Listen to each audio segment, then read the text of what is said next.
Welcome, gentlemen, ladies, and non-binary mateys. Today we're going to be talking about Wicked. Now, I'm a little bit of a newer fan of Wicked, I will admit. I had never seen Wicked before, not even the Broadway production, and I had always been hearing about it and yada yada. I never really had a huge interest in seeing it. That is until November, when I just, on a whim, decided, you know what, I'll watch it. I like music, I should probably watch more musicals. And since then, Wicked has had me by a chokehold. I saw Wicked 1 in November, and then I went to the theater to see Wicked for Good in December, and I love it. I love it so much. I have some problems with the story of for Good, but doesn't matter. It doesn't matter. We're talking about the music today, just the music. We're doing a little bit of a different video format today. I say, even though I only have a few videos, it's not really crazy mix up, but basically think of it like a college lecture from 2020, basically. A couple of reasons. Copyright issues. I feel like this would be one of the worst ones to show footage from the movie.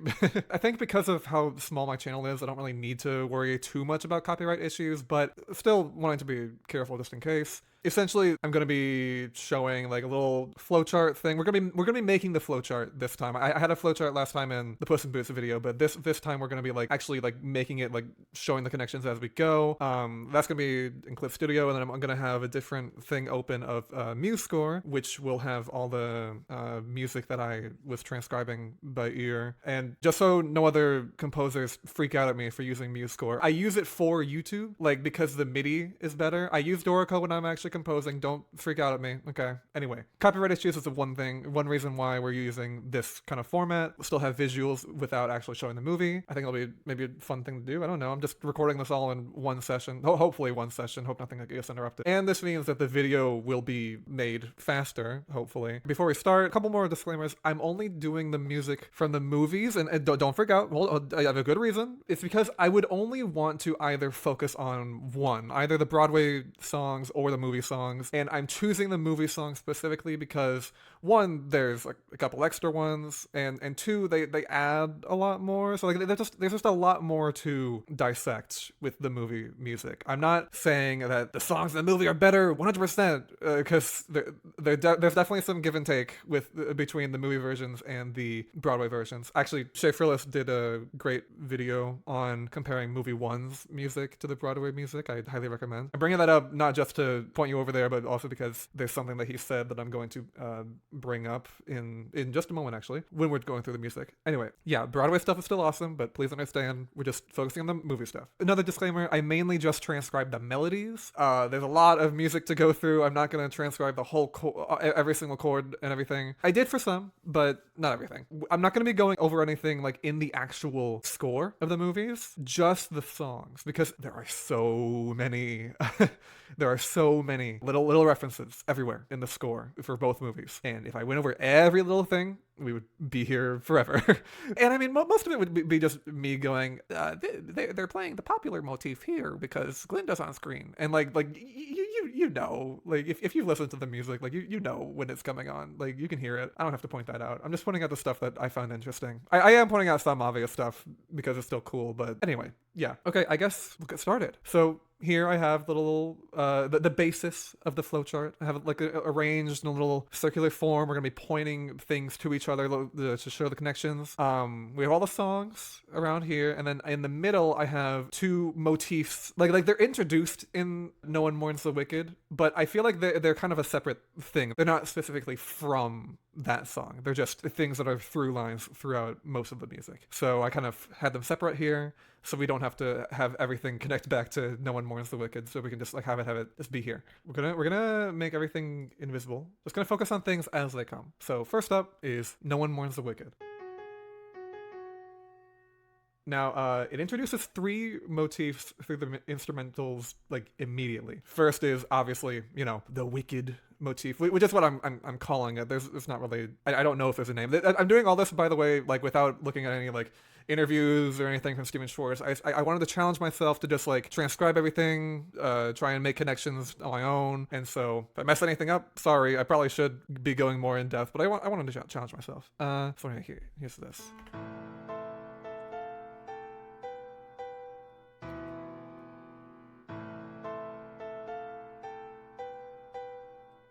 obviously much more powerful in the movie because this is like all the brass and everything. It sounds amazing. But it's characterized by starting on beat and then going right into syncopation. Don't have much to say about it now, but you know, it's introduced.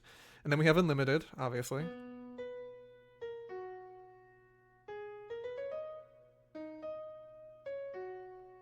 And introduced with the strings and the choir. Originally, it is not sung, and I think this is the only time it appears in this song. And then there's a motif. It doesn't have a name, again. I'm calling it the New Beginnings motif, because I feel like that kind of makes sense with what we hear it in. You first hear it like right after the Unlimited motif plays, and it goes like this. And you hear it as like the Munchkin children are like running across the field, like, good news, good news. They all sing good news. And then when Glinda comes in, when she flies down, she sings, let us be glad. And it's just this motif again.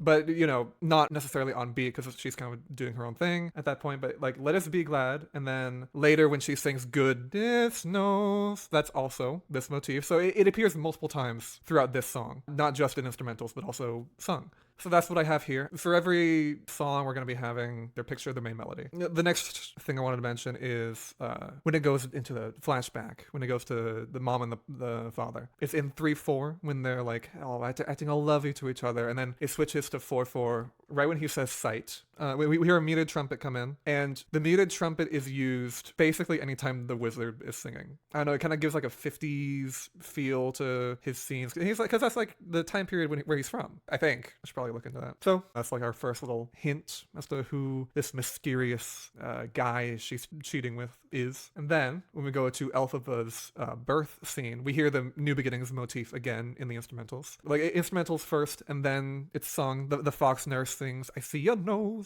They keep on building on it. But then it transitions right back into the Wicked motif, right when they see her. Once they're talking after they see her, like, you know, take her away. And underneath that, we hear instrumentals of No One Mourns the Wicked. It's like very soft at first. It's very, very soft, and then it builds up. It repeats like na na na na na na until it comes back to the present, and it's just bombastic. The choir like belting it out like the hardest they have so far. The next thing is what I said about Shakespeare. I was going to mention something else that he said. He said that when Glinda sings, she died alone, that the version in the movie is a reference to Idina Menzel's riff from the Broadway production. That is the same intervals. It's not in the same key, but that is the same intervals. And I went and checked, and he's right. Okay, so she goes this.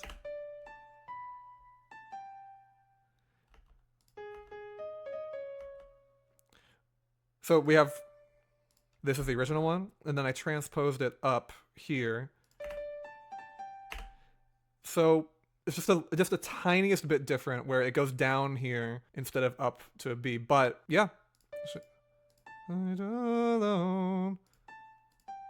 So yeah, another cool little thing. Thanks, Schaefer. Let's go watch this video. I think that's it for No One Mourns the Wicked. So here, hold on. Gotta get my pen out because my mouse is being weird. So let's draw. I think what we're gonna do is use a black pen for connections between songs, and then a green pen for anything like from these two motifs going to any songs. So we're gonna find a good green. We're gonna put boom. Yeah. So next, everyone's favorite song from Wicked, Dear Old Shiz. Obviously, do not have much to say about this one. At the very beginning of it, it's still technically in the future, where Glinda's at the town, and one of the townspeople is like, is it true she was your friend? And right as that's said, we hear the For Good motif. But yeah, not really much to say about this one. We get the For Good motif. You know, we all know it, we all love it. Okay, anyway, and then I just did this little part, why not?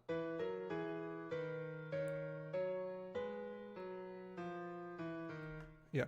And, you know, it's Dear Old Shiz. You know, it's great. I guess we can bring back For Good just for a moment, just to... There we go. I think that's it for now. Invisify that first. Next, we're going to The Wizard and I. This one we actually all love. Okay, perfect gradual progression of like getting higher then coming back down, then getting higher then coming back down, and I love it.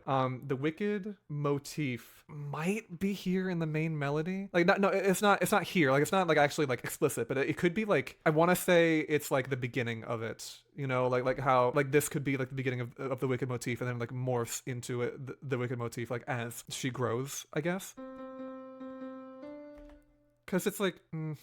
No, it's a bit of a stretch. I won't say that, but there is like the syncopation, and it just goes like up slightly, but and it starts on beat 2. They both start on beat 2, right here.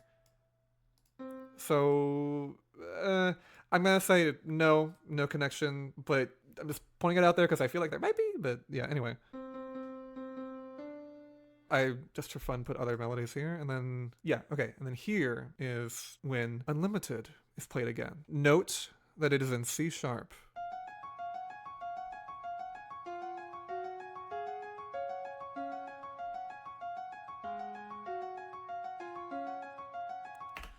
These 4 notes are these 4 notes down here.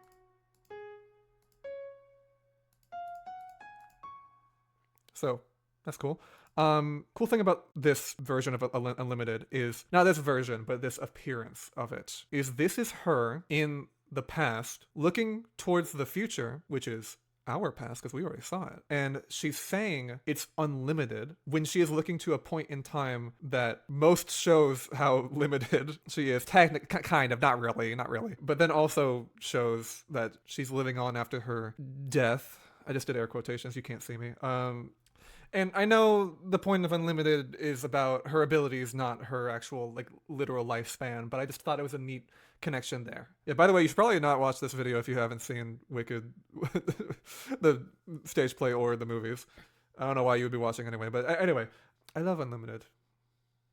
What am I saying? So yeah, she's looking forward, looking behind for us. This is the first time we've heard it sung. It represents Elphaba's dreams, obviously. Again, because we're just starting out with these songs, there's not as much to say about it. I guess I just didn't put a lot of notes for certain songs, but, you know, we're just going to go through all of them anyway. We're going to green, we're putting it right there. I'll make this look a little neater at the end. Okay, so what is this feeling? Cool stuff at the very beginning of it. The first, like, at the very beginning, we hear the New Beginnings motif. We hear it slower. I think it's in the oboe, if I remember correctly. We hear it right before, or right as they are saying, "Dear Father, dear Mumsy and Popsicle." And then as they start singing, we hear some cool stuff. I don't want to say exactly what it is yet. I'll leave it a surprise. But just know, this little section right here has some cool stuff that we will come back to later. Note again, it's in C sharp major. We're going to be seeing C sharp major a lot. The first time we saw it is, I believe, this Unlimited in Wizard and I is the first time we saw it. But yeah, I'm going to be singing that a lot. Note to that. Nothing crazy about the rest of it. It's just, you know,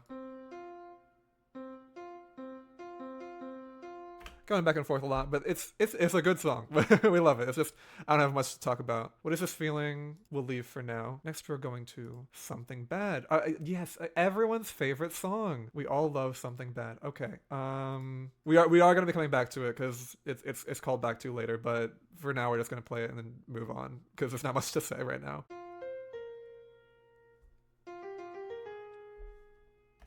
Great, love it. Dancing Through Life. Lots going on here. First, there's the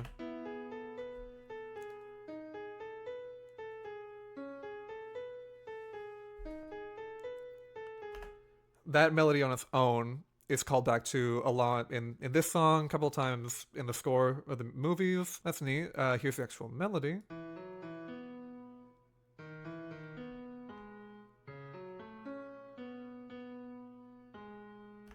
So the instrument's here at the beginning. It is setting up the vocals here because look, it's going from E to B, and then it goes from E to B up here, and then D to B, and then D to B here, and then C to B, and then back up to D, I think. Where? No, it just does its own little thing here. But still, it's leading into it with its own little thing. And then we'll skip a little bit to Bach's bit. Well, Bach's first bit, where he's like, Elphaba,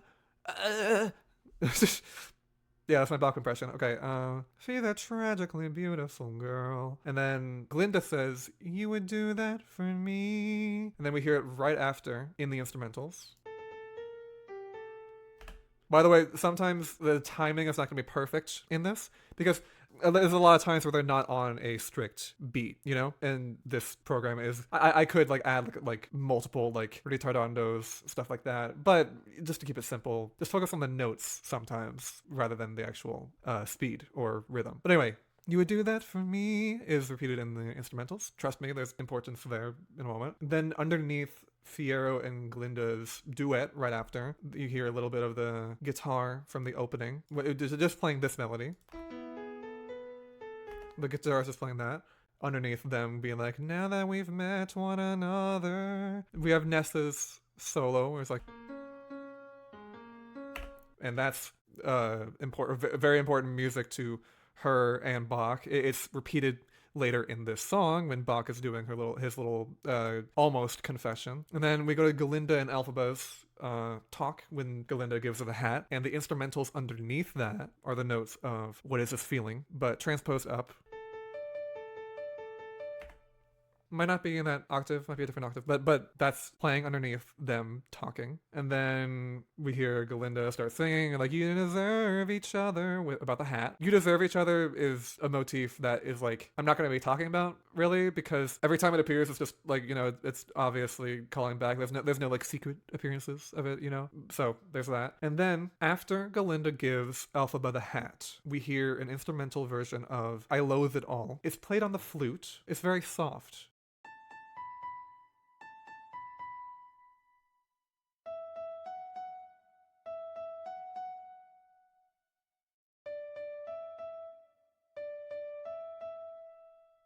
It feels like it's getting slower, it's getting lower as it goes, and it's playing while Elphaba is looking at this hat and thinking about, oh my gosh, what just happened? Galinda was nice to me, and nice to Nessa. And so it feels like that instrumental represents Elphaba's feeling of loathing just slowly drifting away, because like Galinda is like being nice. And Galinda doesn't even realize this effect she's having. To her, she's just giving away a stupid hat to someone she hates. And earlier, she was only setting up Nessa just to get Bach away from her. So she's like, right now, she's being nice without even realizing it. Or, well, okay, she's realizing it, but, you know, she's being nice for not the right reasons, you know? But to Elphaba, this is huge. This is huge. And so we can feel her loathing because, like, you know, the original lyrics were, I loathe it all. We feel it becoming softer and just floating away. Then we get a big instrumental moment that's like reusing phrases from earlier in the song, like the main melody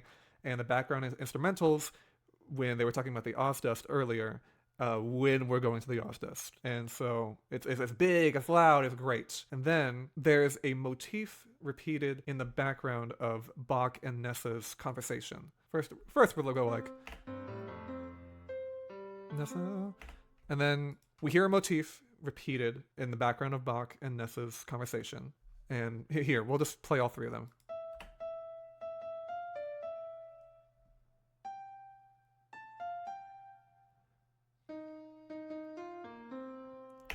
So these first two are just in the background, and then the last one is like after their conversation, and it leads right into Bach's Because You Are So Beautiful. And the notes here are Galinda's You Would Do That For Me here. But obviously this is transposed up on the fifth. Here, look.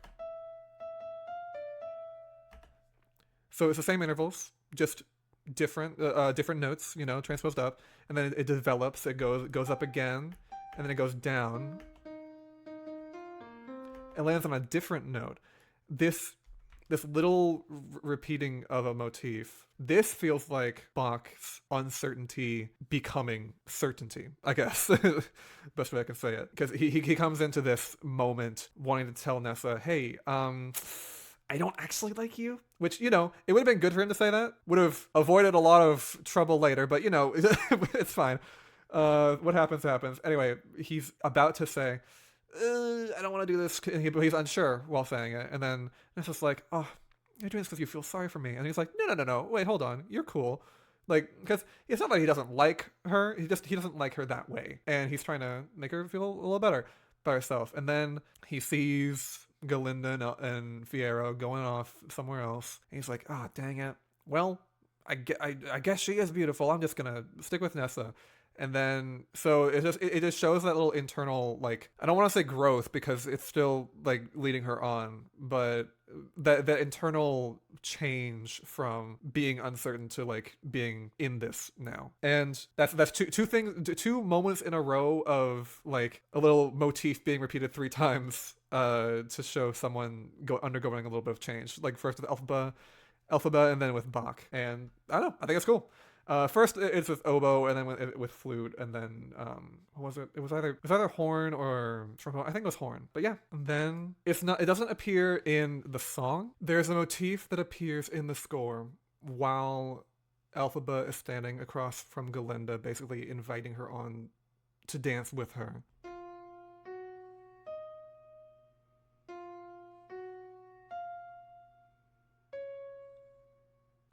This leitmotif feels like it is Elphaba's, because like the leitmotif we've heard earlier, like the wicked one, as I'm calling it, that kind of represents how the people see her, like her quote unquote wickedness. This leitmotif feels a lot more associated with how tender and kind she truly is. And then the instrumentals of Dancing Through Life are playing when Galinda and Elphaba are dancing together. Once they're like in stride in their dance, because like at first like Galinda's unsure and they're like it's kind of silent while they're both together, and then once they're going in and like shaking their elbows, then we hear the instrumentals for Dancing Through Life again. And then we hear these notes in the background while they're dancing, while they started dancing. I talk about what they mean more later, but we'll at least play them for now.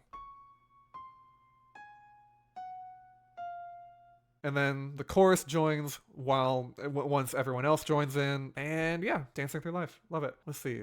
Were there any connections? Yes. What is this feeling when they were talking to each other? I think that was it, right? Yeah. Next we have Popular. As amazing as this song is, I don't have much to say about it, at least right now. It's brought back in a couple ways later, but right now, don't have much to say about it. Sorry. It's just a good song. Like everything that's good about it, you can just glean from it. There's not much for me to say, you know? Like, it's just great. Let's see what I transcribed though. Oh yeah, her la-las. Okay. And then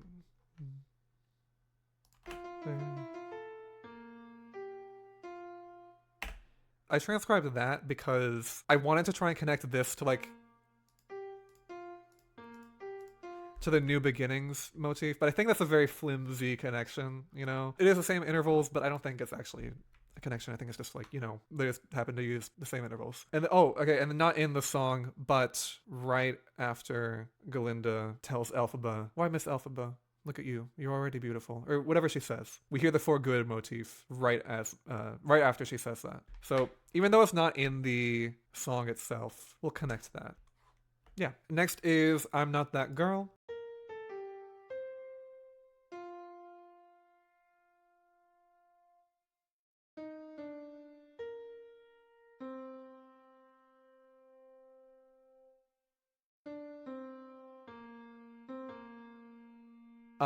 Again, I don't have much to say about it. Some of these songs, I'm not going to have basically anything to say. The other ones, I'm going to have a lot to say. And this is just one that I don't have much to say about. I like it. I like Popular too. We're going to bring them both up later. It's just, you know, right now, not really anything there. For the purposes of this video, there's not anything there, you know, because we're just looking at connections between things. I could fully analyze the song, delve into why it sounds so good, but we're not doing that for any of the other ones because we're looking at the music as a whole. We're not doing deep dives into everyone because otherwise they would kill me.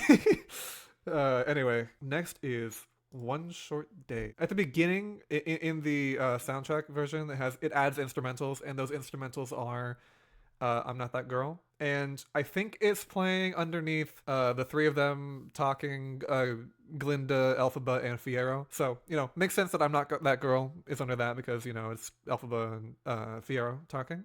Let's do a little connection there. And then one of the cool things about One Short Day, let's play it first. Let's play it. See if you can hear it.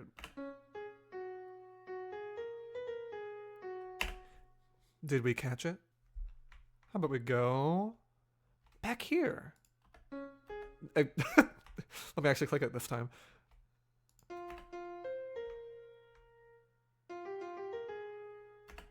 So I don't think this is a coincidence. I think that they are using... I keep on saying they. Whenever I say they, it's going to be Steven Schwartz. You know who I mean. It's a perfect fifth up from here to here. And then down a major second.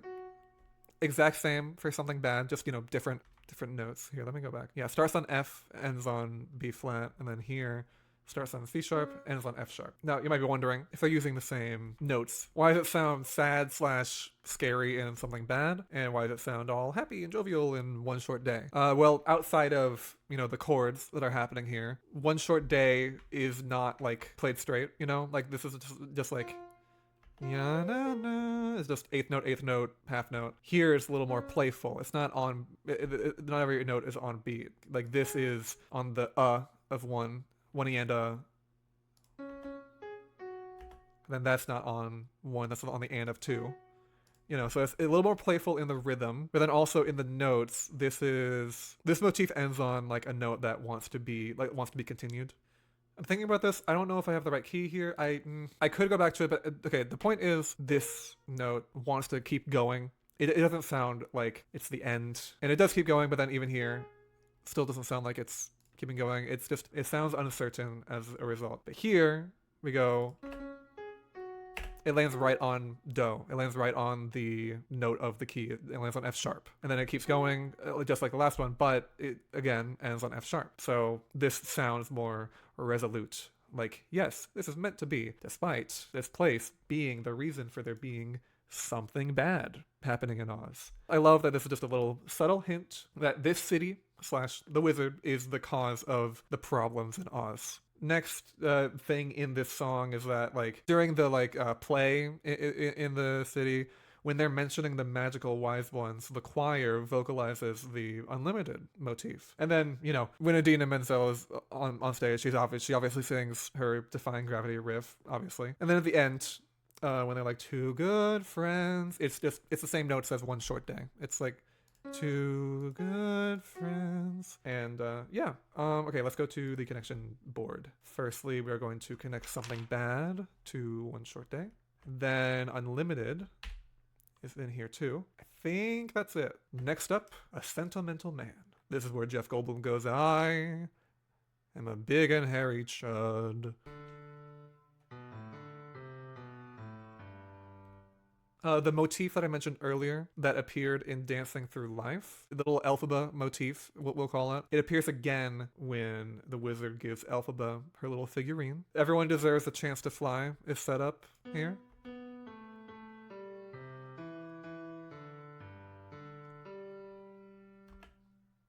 So yeah, just a couple small things in this song, nothing crazy. Next is the big one. We've got Defying Gravity. Oh boy, this one has a lot. First up, I hope you're happy. I hope you're happy. I hope you're happy now. You know.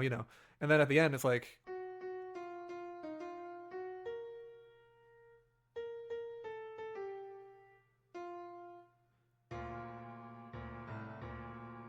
Okay, we could let it play for a moment, but first, before we do anything, let's look at this. So, I hope you're happy.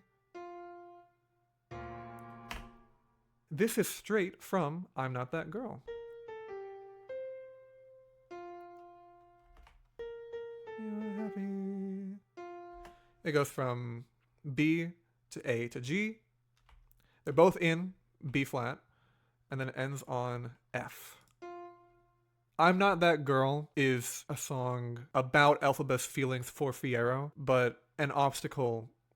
She's not an obstacle, she's her own character, but like you get what I mean. Like in terms of her feelings for Fiyero, Glinda is kind of a little bit of an obstacle there. And so here they are clashing. Like their first clash in What Is This Feeling, you know, it's just like they first met. They don't like truly hate each other. They just met each other and they don't like what they see. They don't know each other yet, you know? But here it is after they are friends. So this is like a true like moment here. Very short, obviously, but you know. So first, let's go right here. That's a little motif that we're gonna hear again and again. This lower motif feels like maybe the chronological beginning of the Wicked motif. It's repeated and built upon a lot in this song and could lead into when the Wicked motif appears again / back when it first appeared for us. So like as she grows into her own self, so does the motif. Let's listen to them both side by side.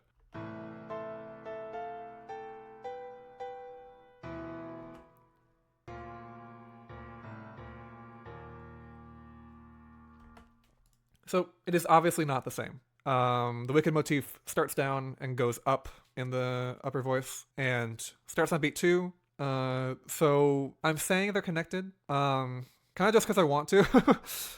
I don't know. I feel like this could be an earlier version of the Wicked motif, not as in like a beta version, but as in like this motif grows into the Wicked motif, you know? So call it a stretch, call it a reach. It definitely could be, but I think there's definitely a connection there. There's syncopation. The lower voice moves up when this voice is like staying. I feel like there's something there. If you want to say I'm crazy, I understand. So, okay, we hear this motif. And then we hear another motif right here, which I'll go into more. And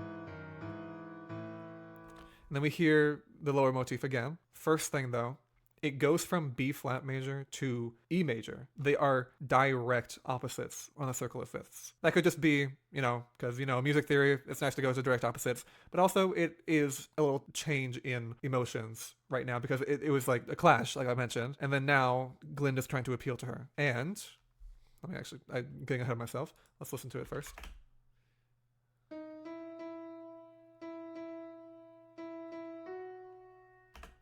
You might already hear it, but let's go back to The Wizard and I.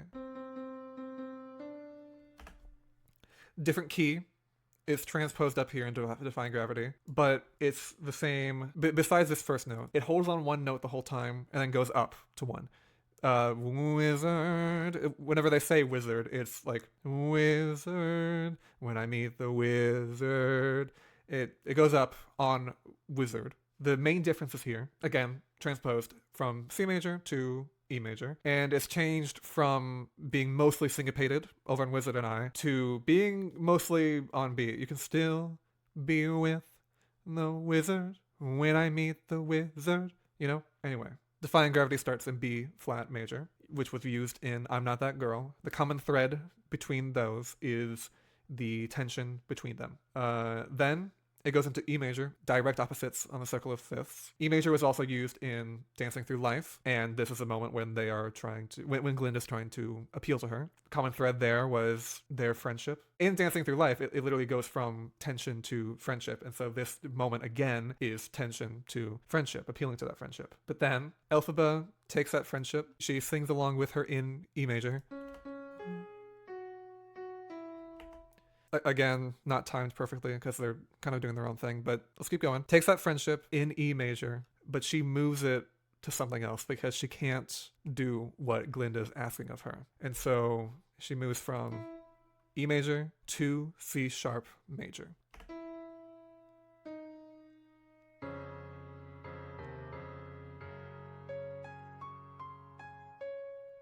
Earlier, I may have said C major, but yeah, C sharp major. Anyway, we've been seeing C sharp major a lot.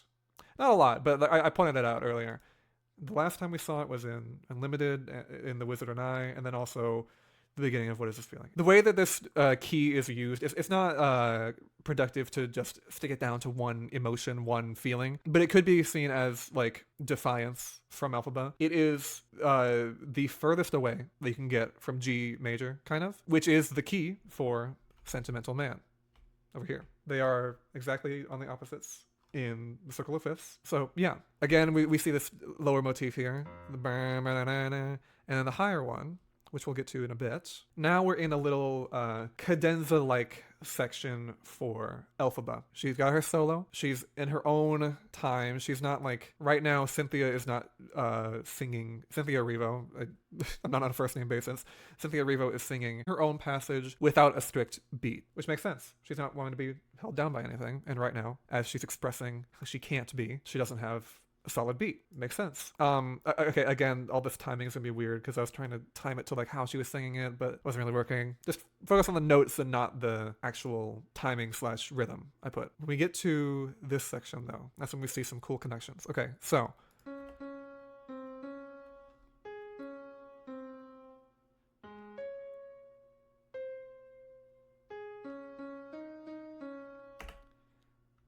we've already heard this.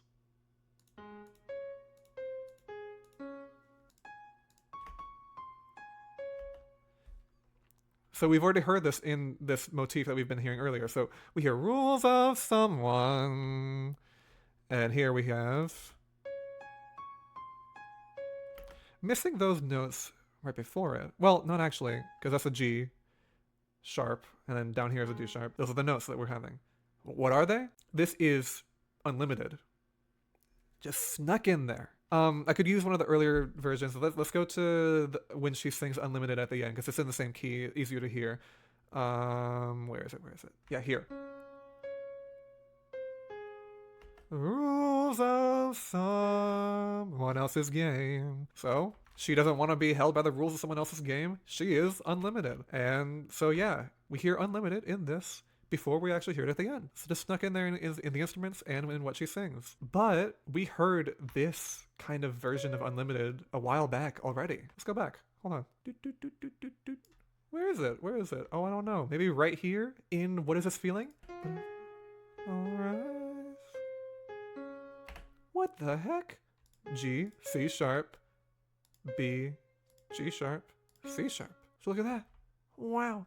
I feel like I'm sounding too like, look at this. I just think it's cool and I'm being silly. I'm not I'm not trying to be rude. Okay, anyway, that's cool. We have Unlimited snuck in here, but we also have it like a call for, I guess, a foreshadowing of this moment in What Is This Feeling, like right at the beginning. And that's not the first time we're going to be having a foreshadowing moment in What Is This Feeling.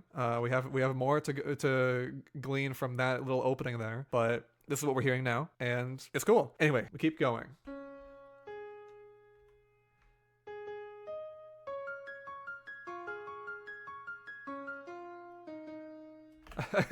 I only did the instrumentals for 1 second, but I feel like the instrumentals have another cool little thing here. Let's listen to it again.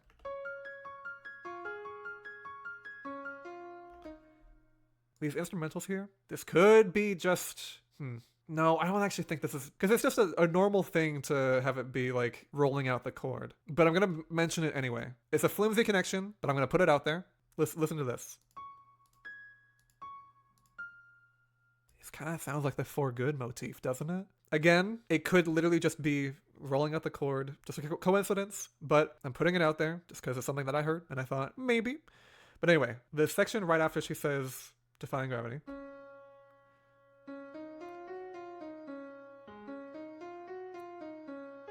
I'm through accepting limits. This whole section is a repeat of her little solo earlier that was like not to a strict beat, but now there is a beat. Basically the main difference, plus the lyrics obviously. So we get a repeat of this moment.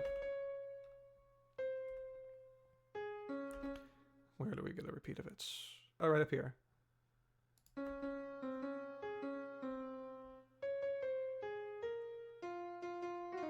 It goes by a little faster, but you know, same thing. C sharp, B, G sharp. Goes up this time, but you know, it's the same thing. And this section is heavily syncopated. Syncopation is just a regular thing to have, you know, but I feel like we see a lot of syncopation specifically with Elphaba's music. Okay, Unlimited is brought back in just a moment. Where is it? She's singing it to Glinda, sorry. And Unlimited represents her dreams, you know? What are her dreams? Okay, well, earlier, when she first sang it, her dreams were, 1, to meet the wizard / become best pals with / become a team, like work together with the wizard. That was one part of her dream at the beginning. Other part is to be known / be loved by the people of Oz. Those are the two biggest parts of her dream. And she has achieved half of both of those dreams. She has met the wizard, but she is not working with him because he's a horrible person. So that dream has been crushed. She is known by all, but she is not loved because they are labeling her as a terrorist. So she has half met both of those dreams. Both of them have been crushed. Her new dream is to, everything leading up to this moment in Unlimited, is her accepting herself. Accepting she did not need the wizard. She did not need his recognition. She does not need other people's recognition. She needs to trust in herself more. That's what she's realized. And so now her dream has kind of morphed into, well, as we know from the next movie, she wants to expose the wizard, but like it's not just that. It's her dream is to fly, I guess, to be her own woman, to trust in herself and just be true to her values as a person, treat others with respect. And anyone that goes against those values, she's going to take down. And the wizard is number one on that list. And so those are her dreams now. It's morphed. And this is a new Unlimited, basically. So Unlimited represents her dreams, and now she's trying to share those dreams with Glinda by singing it to her. So she's just inviting Glinda to join her in these dreams. Glinda reciprocates, but she can't meet her all the way. She's like, I understand what you're saying, and I love you, but I can't join you here. For one of two reasons, I feel.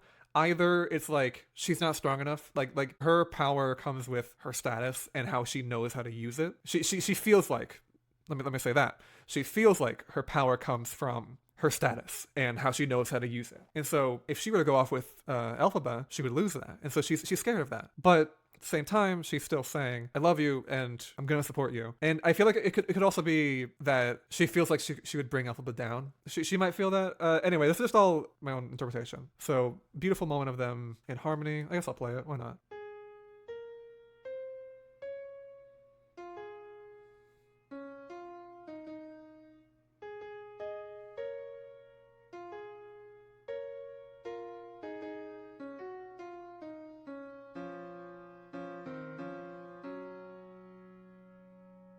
She's like, so, are you coming? And then there's a little bit of a moment before the next part of the music kicks in. Next part of the song, I mean. And then Elphaba's motif appears again when Glinda goes to find her a cloak, like right as she walks away. In both instances that we've heard this, the first one, Elphaba was inviting Glinda to join her on the dance floor, and it was silent too. She didn't actually say, come join me. She was just standing there staring at her, waiting. And here, she actually verbally says, come join me wherever we're gonna go. And instead of Glinda walking up to her and joining her like she did last time, Glinda this time non-verbally says she can't. And they don't actually join up together this time. And then now, right before I Hope You're Happy, we hear this.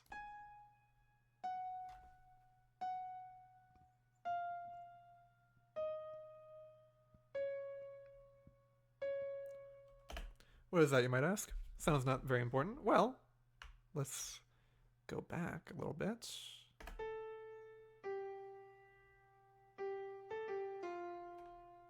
I think it's a little bit of a reference to Popular's La La's. Not exact, obviously. Okay, so La La's start on A, this is on G sharp, and then it goes a little further down. It's like an extension of it. It's like, because this moment is it.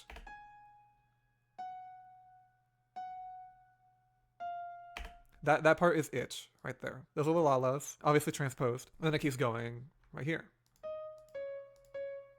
And then we go into I Hope You're Happy. And I love this moment of the recontextualization of I Hope You're Happy. I know, very obvious thing to point out, but like I love it so much. I think this I Hope You're Happy in the end is one of my favorite moments in the entire soundtrack. I love it. I love it. Do I have much to say about this part though? Not much. Now the lower, this motif, we hear it again after this I Hope You're Happy moment. And I guess it's getting faster. It's propelling forward. It builds up as it leads to So If You Care to Find Me. And now, let's play it.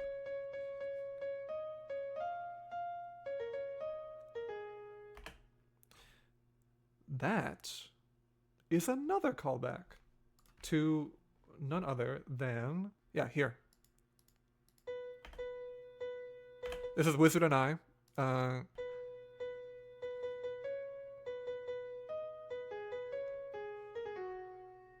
So the little melody there is a reference back to Wizard and I, to feeling these things I've never felt is what we sing in Wizard and I. Here, let's I'll put them side by side when I'm editing later.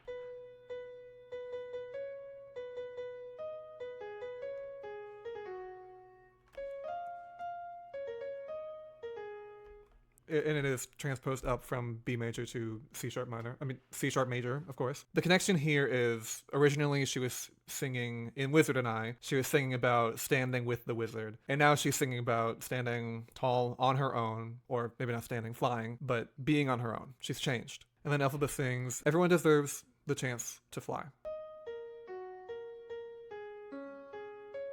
And if I'm flying so low.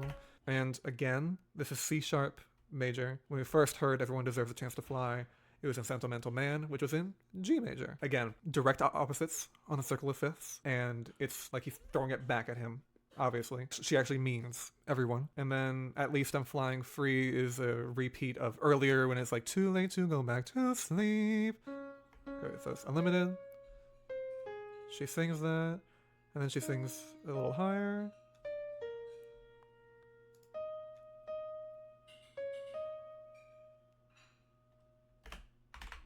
Great. Love it. Not anything more to say.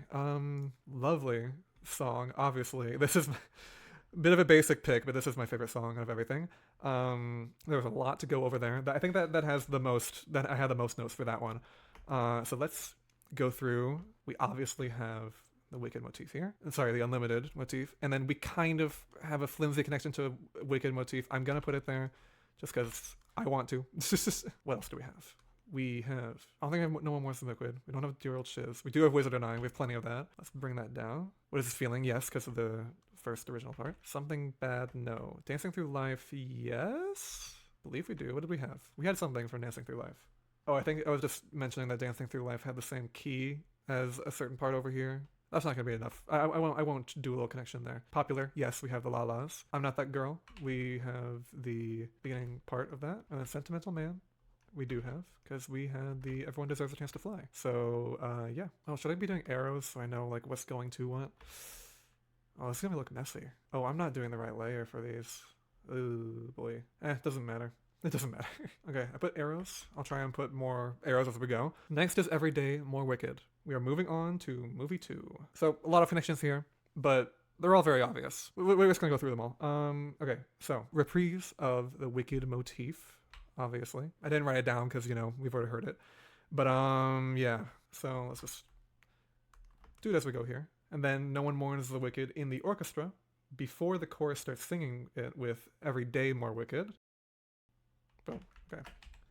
One small difference from the original appearance of this is that the percussion is a lot more heavy here. Right after the choir, the chorus sings She Lies. After they sing it the last time, we hear another instrumental version of No One Mourns the Wicked. And then we hear instrumentals from No Good Deed. But here it's in 4/4 instead of in 6/8. Or maybe No Good Deed is in 4/4 as well, and they're using triplets. Either way, it's like played straight, not triplets, not 6/8, and so it's a little different version of it, so it's a little bit of a foreshadowing there. No Good Deed is when she regresses a little bit and accepts how they see her and embraces it, and so this could be saying that like those instrumentals could mean the way that they see her, I guess. I don't know what I'm saying. It's in here, and it appears later in No Good Deed. And then there's another reprise of Wizard and I. Let's go to... It's in B flat major again. Same notes. Same thing we already heard. Just different lyrics, obviously. But then, cool little thing.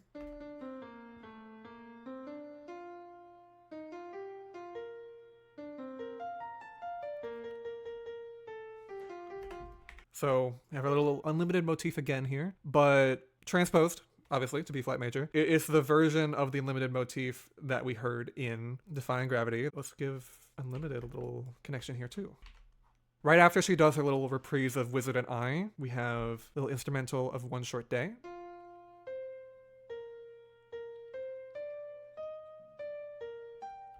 And that is playing like right at the moment when she is looking at the flyer that Glinda gave her before they left to see her. So she's in this moment, she's thinking about Glinda, reminiscing sadly, and thinking about, oh, how much fun we had that day before everything went horribly. Another little connector right there.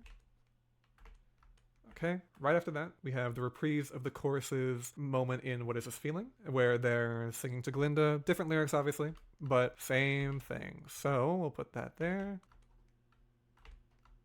Then Glinda sings her la-las, and then the guards echo her, and then they kind of build on it. Short but sweet reference to Popular. Let's bring that over here. Got a lot of arrows coming. This is probably the one with the most connections, obviously. And then we get a repeat of the chorus from earlier, where they are all saying, "Save us from the wicked." And then it changes. It goes up to this. Should probably just write the lyrics there. Hold on. Great. And through her magic she'll prevail. It's a new version of the previous melody. It's higher up and it ends higher than it started rather than lower, and shows their hope for her and this stark contrast between them singing about Elphaba and Glinda. And listen to this part right here. We'll play the whole thing again.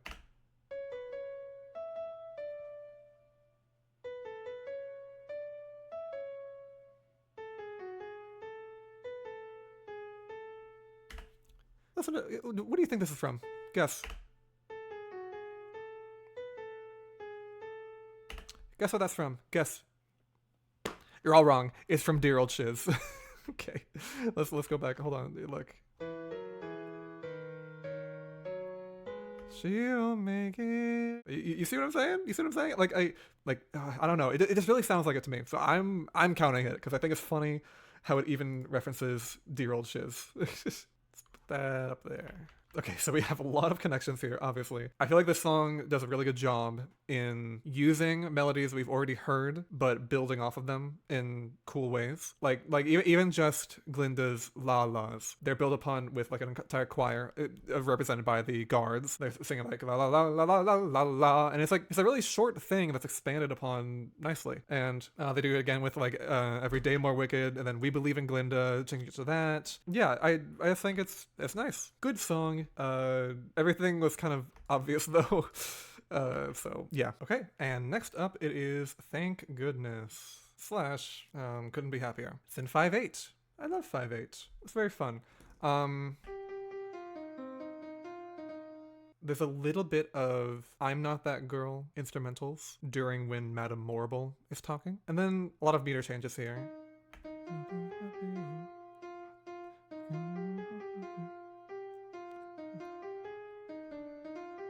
I don't know. I love it. The meter changes in this song are fun, but when she's doing that more emotional section, Ariana Grande sings in a much more deeper tone, I guess. She uses a different kind of voice with for singing with Glinda, and here it's like a lot more heavy, I guess I would say. And it's cool. It's actually showing like the contrast between this moment and every other moment for Glinda. You know? Do I have anything else to say? Yeah, nothing. Just very good way of portraying Glinda's heavy heart at this moment. A little bit of I'm Not That Girl there, and I think that's it for Thank Goodness. Yeah, okay, anyway. Next is No Place Like Home. Nothing crazy here. Just, I feel like No Place Like Home is just like a normal song, you know? I feel like it's missing something. Great performance. I mean, like, obviously it's Cynthia Erivo, and then like, it's just fine, but I'm not talking about quality. I put it in the C tier. No One Mourns the Wicked in the instruments at the beginning, pass between different woodwinds.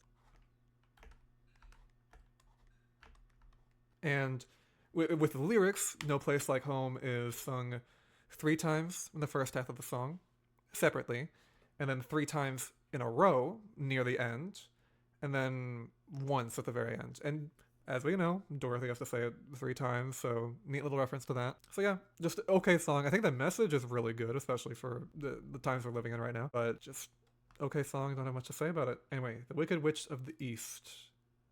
Okay.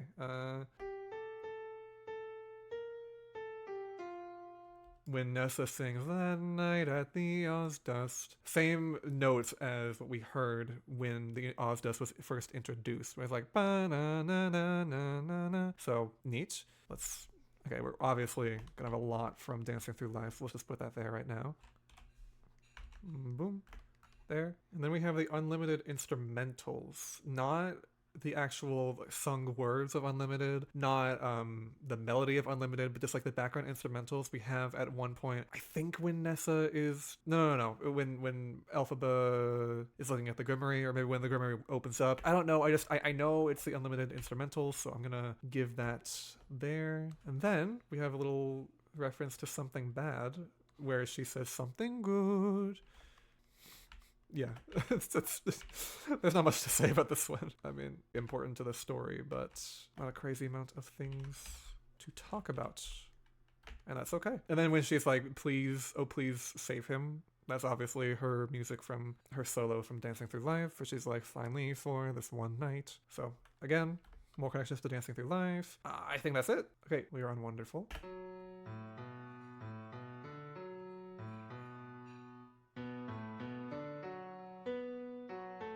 This one feels very ragtime-ish. We have a repeat of the Unlimited section from specifically Defying Gravity. This time, Glinda singing it to Elphaba.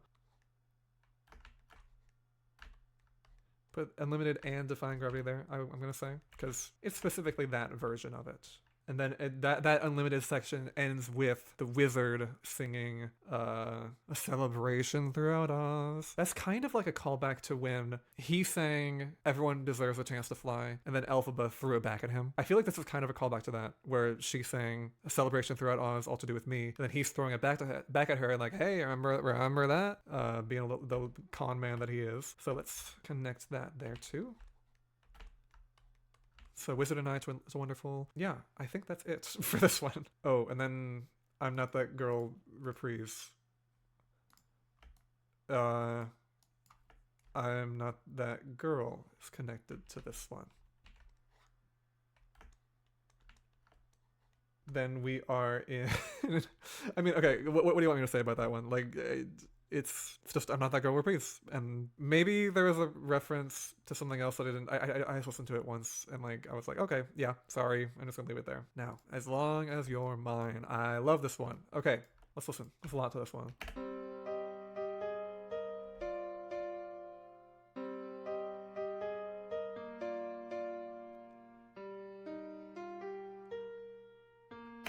Biggest thing to talk about here is the Wicked motif being repeated on the piano. It's repeated throughout the song. Let's talk about what the Wicked motif really means. You know, it represents her wickedness. Like, okay, I'm using air quotes again when you can't see me. You get what I mean?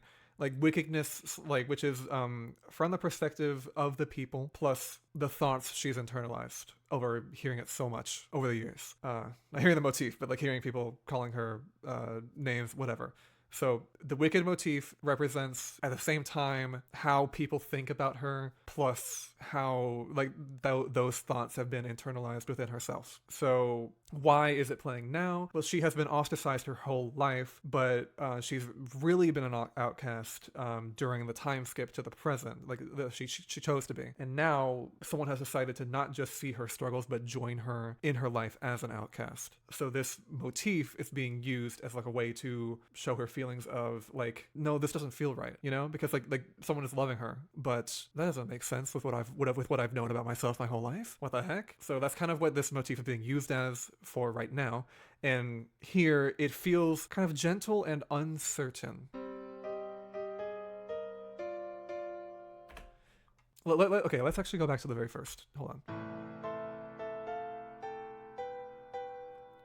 So focus on these sets of notes here. These two. The bottom one is going up. It's just staying on one and then going up at the end, and then the top one is going up 2 notes. Okay, so both of them are going up.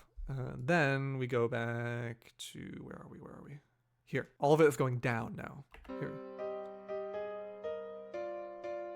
Just talking about the top voice, it stays on one note and then goes down, and then with the bottom voice, it rises up and then falls down. Is this really happening? That's how she's feeling at the very beginning. That's what her verse is at the beginning. It's all about. And then she's like, okay, just for this moment, as long as you're mine. And then it plays again before Fiero's part, and it's joined by strings too. And then the strings like go off on their own and build up to his part. And during Fiero's verse, the motif becomes much more assured or proud in the background here. Let's look.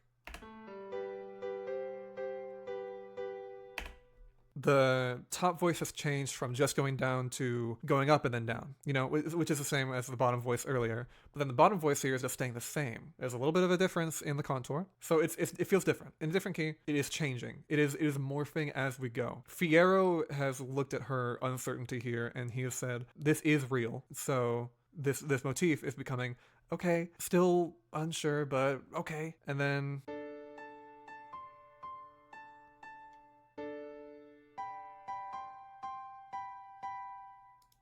during their last chorus together, the strings play the motif really passionately. This is them singing together right here. Underneath, they should be tied. Sorry. First, this is again a little more unsure. A little bit more assured. And then at the very end, the motif is repeated again, and it's very gentle. This time it's very tender. It's on a piano. Maybe my talking about the contour was a little BS earlier because it's the same contour here. Forgot about that. But main difference is the key and how it's treated by the chord underneath it. So let's listen to it. It's also on piano plus a brighter instrument backing it. Maybe a vibraphone. I'm not sure. Let's listen.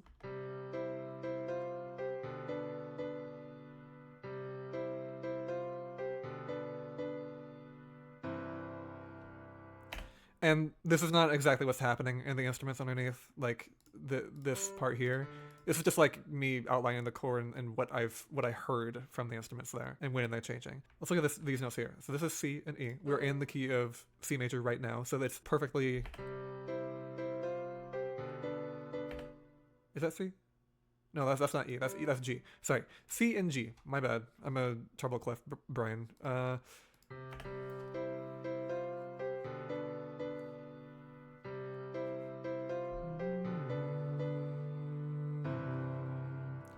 So it goes from 1 to 5 to 1 to 5 and then back to 1. It is much more resolute. Like, yes, this is real and I'm accepting it now. And that's when they lay together and it's beautiful. Okay, so let's see. Definitely the Wicked motif we're going to put. And I think that's it. Still, wonderful song. And then we get to No Good Deed. I love this one. Not as much at the beginning. I forgot to put the connection earlier from Every Day More Wicked, where No Good Deeds instrumentals appear in that. So let's put that there. Okay, No Good Deed. Not as much to say about the beginning. Let's hear it first, though.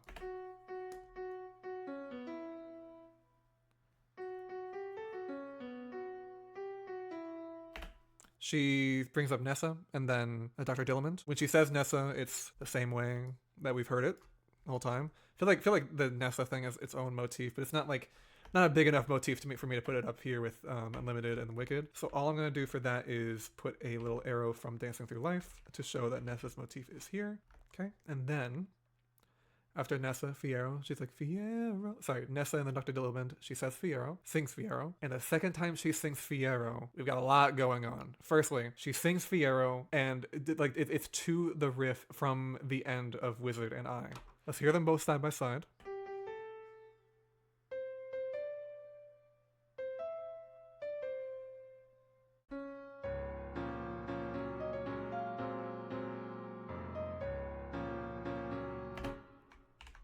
I will acquiesce. This is the only time I looked up what the notes were because this is a huge chord. I couldn't really hear all of it, but okay. Anyway, so we've got a lot going on there. Fiero is the riff of End of Wizard and I, as we said, and it also has the Wicked motif again underneath it. So Wizard and I, as I mentioned, it's like dreams she's had her whole life, being known by all, being loved by all, and then being at the Wizard's side. As I mentioned earlier, they have been crushed. She is known by all but hated. She was on the wizard's side but chose against it because he's horrible. And then Fiyero chose to be an outcast with her, to be wicked with her, but now he's been taken from her, a consequence that he doesn't deserve. So that's why, like, both this wizard and I riff is here, because, like, her dreams are being crushed but because of the wickedness underneath this. So this is her last straw. This is like the turning point. There's so much in this one moment because this is such a big song for her, because she is turning, I guess, which is tragic to see. Yeah, Fiyero, the man she truly wanted beside her, being taken from her because of her wickedness in quotes, obviously, is the final push to make her embrace the wickedness. That's all I had to say about that song, but it is a really strong moment. I think that is it for that song. So let's go to March of the Witch Hunters. Not as much to say here. Let's listen to it first.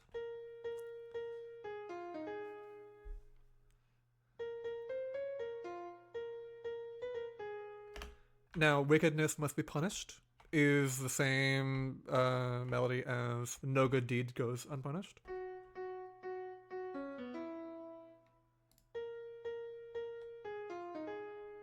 Right? They both say punish the same way, and so, like, she's saying no good deed goes unpunished. They're just gonna do this over and over, and then they're saying we can't end until we punish her because we have to keep going. So obvious connection there.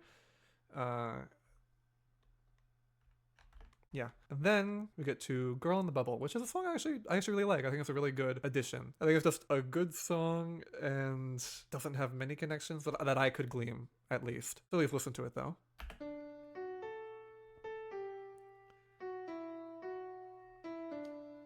And then...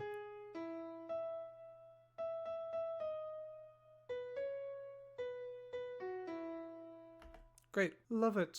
Don't really think there's anything for me to say about it, though. Good song, but I don't think there's any connections, unless I missed something. Definitely possible. So let's move on to For Good. We've already made a couple connections here, and there's a really cool one we'll mention right at the beginning. Firstly, she sings at the very beginning, I'm limited. So reference to unlimited, but realizing maybe I shouldn't be doing this. Maybe this isn't the way. She feels in this moment there's nothing she can do. And so she's changing her little sung motif to saying she can't do it. Moment of weakness. At a point in the story where it's right before she fakes her death. And right before it's proven she is unlimited. Because one, she doesn't die. And two, the people still remember her. Not in the right way, but yeah. She sings the rendition of Unlimited that was kind of from Defying Gravity. Different lyrics, obviously, but the same notes. And then she stops, and then the orchestra continues it after she goes. And then when they're talking about the Grimoire, where she's like, you need to take it. And she's like, what? No, I can't. The instrumentals to I'm Not That Girl are playing right underneath that, which I feel like is cool because it feels like it's Glinda saying, wait, no, I can't do that. I'm not you. I'm not that girl to use the Grimoire, you know? So through line there is I'm Not That Girl is about lack of self-confidence. And Glinda right now is showing like, what? No, I can't do that. And so neat little reference there. And now Elphaba sings, Now It's Up to You. Right before that, the orchestra kind of sets it up, and then right after she says it, the For Good motif plays. The For Good motif itself, by the way, is an instrumental version of when they sing, I have been changed. Then we get a really cool thing once they start the first melody. And it's sung by Glinda. First chorus. Let's listen.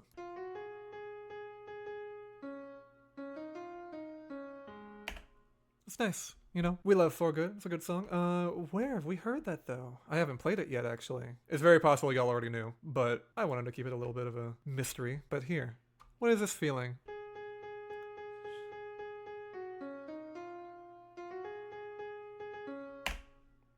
What's that?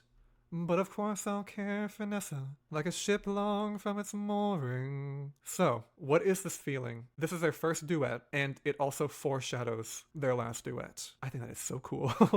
So yeah, this one little opening here, it has a foreshadowing of their last duet, and it also has Unlimited right here in this little opening here. And again, C sharp major.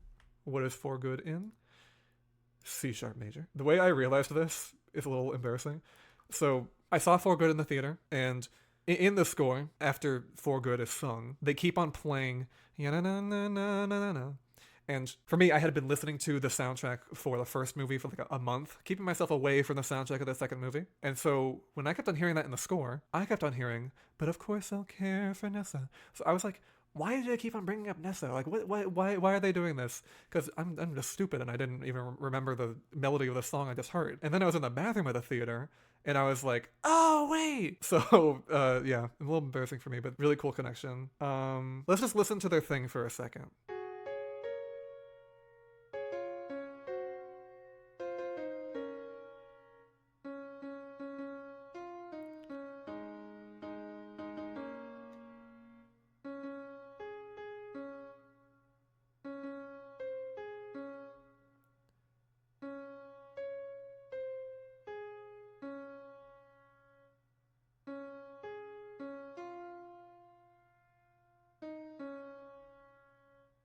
Did you catch it?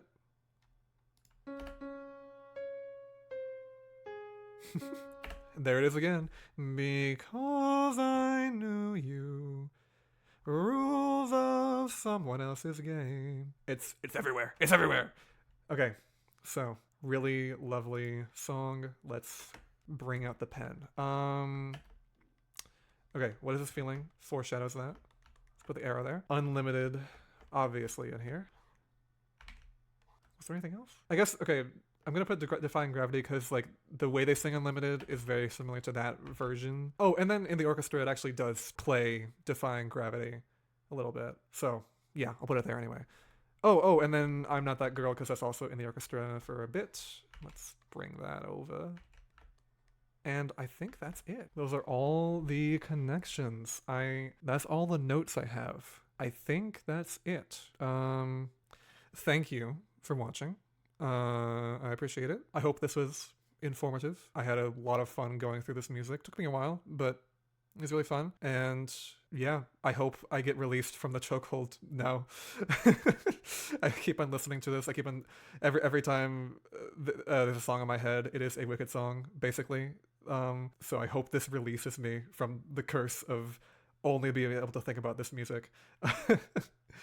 So yeah, hope you enjoyed. And thank you for watching. Goodbye.